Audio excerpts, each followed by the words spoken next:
Song of Solomon 4వ అధ్యాయము 6 నుంచి చదువుదాం.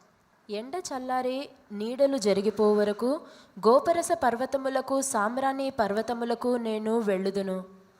ఎండ చల్లారి నీడలు జరిగిపో వరకు గోపరస పర్వతములకు సామ్రాణి పర్వతములకు నేను వెళ్ళుదును. ఓకే, ఇది ఒక బాధ, వేదన. ఇది పోవు వరకు, ఈ బాధ పోవు వరకు, ఈ వేదన పోవు వరకు ఎక్కడ ఉంటారంట? పర్వతానికి పోతారంట. ఎక్కడ ఉంటారంట? పర్వతం. Until the day break and the shadows flee away, I will get me to the mountain of myrrh and to the hill of frankincense. Myrrh and frankincense ఎవరికి ఇచ్చారు? ఎవరికైనా గుర్తుందా? జ్ఞానులు ఇవి యేసయ్యకి ఇచ్చారు. ఓకే, సాంబ్రాణి, ఈ గోపరసాలు ఇవన్నీ కూడా వాళ్ళు యేసయ్యకి ఇచ్చారు. అంటే ఇప్పుడు పర్వతం అనేది దేనికి సూచన ఎవరికైనా తెలుసా? సంగమం. నేను ఎప్పుడు చెప్తా ఉంటాను, బైబిల్ గ్రంథంలో పర్వతాన్ని సూచించిన, ఇజ్రాయేలును సూచించిన, యెరూషలేమును సూచించిన, సియోను అనే పదాన్ని సూచించిన ఈ 4 పదాలు వాడితే దేనికి వాడుతున్నట్టు? సంఘానికి.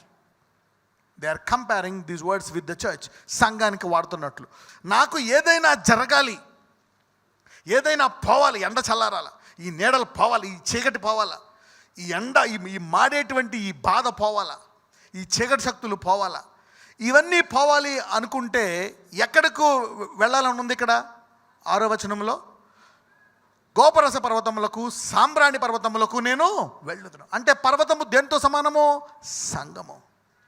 Mountain is the church. ఏదైనా ఒక విడుదల, గొప్ప అద్భుతము పోవాలా, something should go away, something should happen అంటే చనాల్సిన దేవుడు చేశాడు అంటాడు. ఆ మందిరంలోనే ఉండాలంట.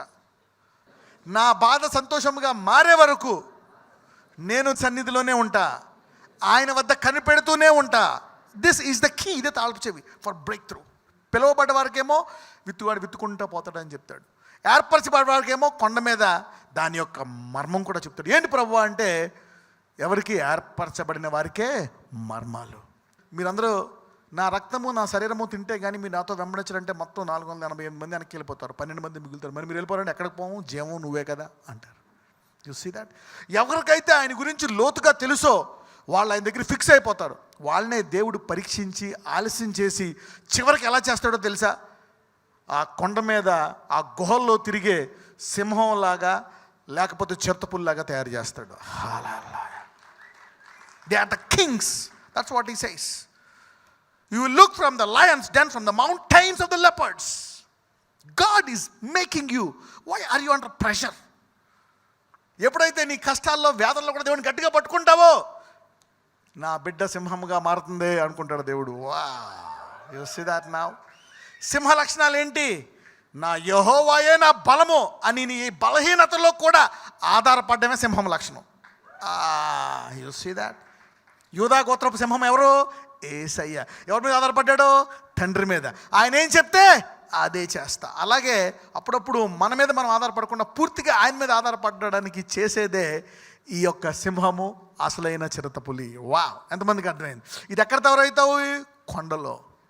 కొండ అనండి. కొండ అంటే ఏంటి? సంఘము. In the church. సంఘములోనే ఉంటే ఏం జరుగుతుంది? లూకా సువార్త 4వ అధ్యాయం 16 నుంచి చదువుదాం. తరువాత ఆయన తాను పెరిగిన నజరేతునకు వచ్చెను. తన వాడుక చెప్పున విశ్రాంతి దినమందు సమాజ మందిరములోనికి వెళ్ళి చదువుటకై నిలుచుండగా ప్రవక్త అయిన యెషయా గ్రంథము ఆయన చేతికి ఇయ్యబడెను.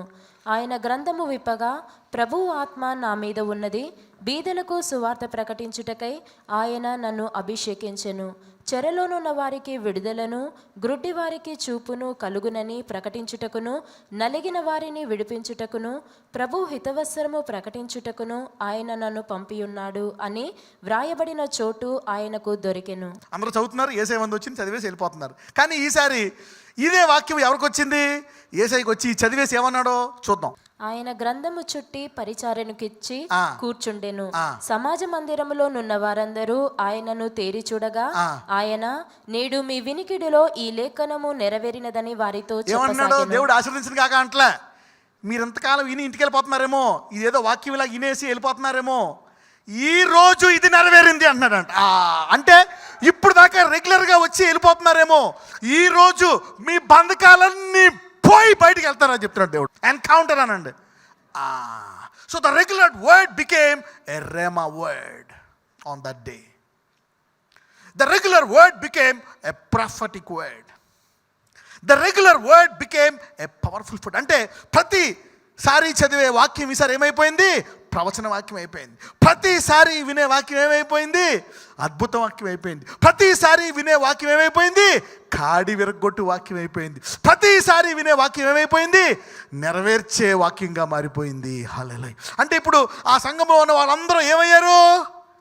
ఆ సంఘంలో ఎవరికైనా రోగాలు ఉంటే ఏమయ్యాయి? ఆ రోజు స్వస్థపడిపోయాయి. అప్పులు ఉంటే ఏమైపోయాయి? పోయాయి. పిల్లలు లేకపోతే ఏమయ్యారు? పిల్లలు. సొంతలు లేని వాళ్ళు ఏమయ్యారు?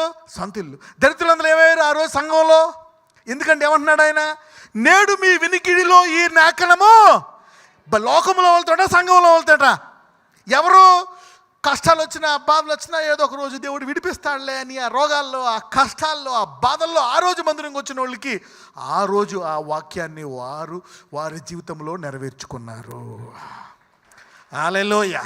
ఇది మనం 19 వాగ్దానంలో ఒక వాగ్దానమా కాదా? ఇది ఎన్నోసార్లు చెప్పడం నేను ఇది అంటే ఏంటి?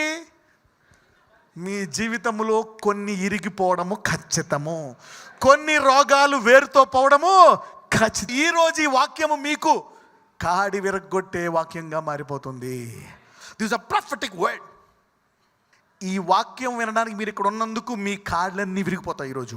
Wow. Today is again a sure new beginning. పక్క వాళ్ళు చెప్పండి, ఎ షూర్ న్యూ బిగినింగ్ అనండి.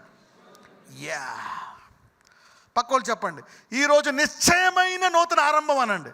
మళ్ళీ చెప్పండి పక్క వాళ్ళతో, ఈరోజు నిశ్చయమైన నూతన ఆరంభం అనండి. Alright, when I'm preaching something second time, that's a surety. ఈరోజు నీవు ఈ వాక్యం వింటున్నందుకు, ఈ వాక్యంలో జరుగుతుండగానే కొన్ని కాళ్ళు విరిగిపోతాయి, పొద్దున లేచేప్పుడు కొన్ని కాళ్ళు విరిగిపోతాయి. Okay, this is what is going to happen. That's why I'm telling this twice. సమాజం అందరూ తెరిచి వస్తున్నారంట. ఈరోజు మీ వినికిడిలో ఈ లేఖనము హితవత్సరం అంటున్నాడు వాళ్ళకి. ఆ రోజు ఆ సంఘంలో అందరూ ఏమైపోయారు? స్వస్థపడిపోయారు. ఆ రోజు సంఘంలో కాళ్ళన్నీ ఏమైపోయాయి? ఇరిగిపోయాయి. అదే సంఘంలో యేసుప్రభు వారు ఆ వాక్యం చాలాసార్లు చదివారు. ఎవరో చదువుతుండగా ఆయన అన్నాడు, ఆయన చదువుతుండగా ఎవరెవరో అన్నారు. చిన్నప్పటి నుంచి వాడుక చొప్పున వెళ్తా ఉన్నాడు. కానీ ఆ రోజు ఆయన మీదకి ఆత్మ వచ్చింది, సంఘం మీదకి వచ్చింది, ఆ వాక్యం నెరవేరింది. Today the same spirit has told me. ఈరోజు అదే ఆత్మ నన్ను రెండోసారి వాక్యం చెప్పమంది, మిమ్మల్ని తీసుకొచ్చింది. ఒక అద్భుతం జరుగుతుంది మీ జీవితంలో. A new beginning can happen like this. ఎప్పుడు ఇక జరగదు అనుకుంటున్నావా? ఇక జీవితం అంతా ఇంతే అనుకుంటున్నావా? God will change some things. ఇప్పుడు దాకా కని ఇక జరగదు అనుకుంటున్నారా? ఈ వాక్యం వింటున్న నీవు ఖచ్చితంగా జరిగి తీరుతాదే. Surely it will happen. Main surely it will happen. Lord Jesus నజరేయుడైన యేసయ్య, ఈరోజు రెండవసారి నీవు ఈ సంవత్సరము ఈరోజు రెండవసారి ఈ వాక్యాన్ని ప్రకటించడానికి నువ్వు సెలవిచ్చావు. ఇదిగో, ఎవరెవరైతే ఇంకా ఇన్ని సంవత్సరాలు గడుస్తున్నాయి, రోజులు గడుస్తున్నాయి, వాక్యం మీద వాక్యం వింటున్నాం, ప్రార్థన మీద ప్రార్థన చేస్తున్నాం, కానుక మీద కానుకిస్తున్నాం, ఉపవాసాలు ఉంటున్నాం, అన్నీ చేశాం, జీవితం అంతా ధారపోసాం, ఇంకా మా జీవితంలో నష్టాలు కష్టాలు తప్ప ఏమీ మిగలలేదు నాయన, అయినా నేను వెంబడిస్తున్నాము. అది గొప్ప విశ్వాసము. ఈరోజు అటువంటి వారికి దేవుడు అంటున్నాడు, హితవత్సరము, నేను ఆ కాడిని విరగొడతాను. ఈరోజు నీవు కోల్పోయినవి తిరిగి ఇచ్చేస్తాను నేను. అటువంటి దేవుడను నేను. ఇదిగో ఈరోజు నేను ప్రకటిస్తున్నాను హితవత్సరము. ఇప్పుడు దాకా అనేక వర్తమానాలు, అనేక ప్రార్థనలు నీకు చేశారేమో. ఈ ప్రార్థన ఈరోజు నిజముగా నూతనమైన వాటిని దేవుడు నీ జీవితంలో ప్రవేశపెడతాడు. నా సడనేసయ్య, ఇదిగో ప్రభువా, ప్రతి కాడిని విరగొట్టండి. ప్రతి వ్యాధి అనే కాడి, రోగం అనే కాడి, మరణ భయం అనే కాడి, దీర్ఘకాల వ్యాధులు అనే కాడి, పితరుల శాపాల నుంచి వస్తున్న రోగములు అనే కాడి, తెచ్చుకున్న రోగాలు, దేని ద్వారా వచ్చిన రోగాలు అనే కాడిని విరిగిపోమని ప్రార్థిస్తున్నాము తండ్రి. ఆమేన్.